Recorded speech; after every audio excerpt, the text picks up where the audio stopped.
দেখো আমার শিলামা কোথায়, এই যে দেখো দেখো।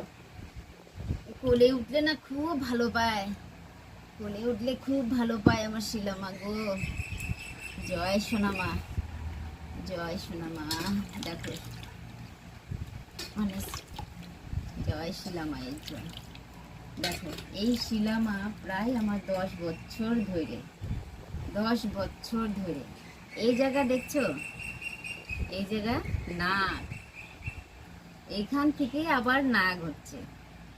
হুম, এখান থেকে আবার দেখো নাক ফোনার মতন হচ্ছে, দেখছো? দেখো দেখো কোথার থেকে দেখছো, এইখান থেকে এখানে।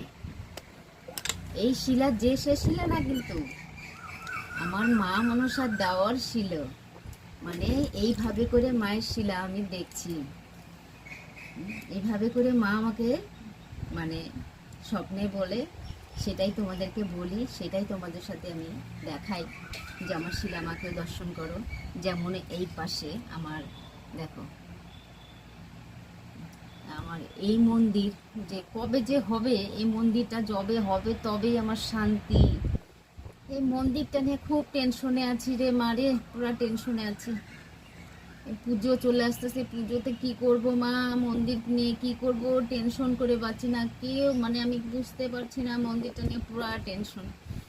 যাই হোক, ভগবান যেহেতু আছে, তা আমার নিশ্চয়ই কিছু না কিছু ব্যবস্থা হবে। ভগবান থাকতে চিন্তা করতে হয় না, না, কিছু না কিছু ব্যবস্থা মা করবেই। আর করে মা, এটা করে, এটা মা করে, আমি জানি। তাই সবাইকে আমি বলি, দেখো তোমরা সবাই মাকে ডাকো, তোমরা মায়ের আশীর্বাদে সবসময় ভালো থাকবে, মায়ের আশীর্বাদে সবসময় ভালো থাকবে।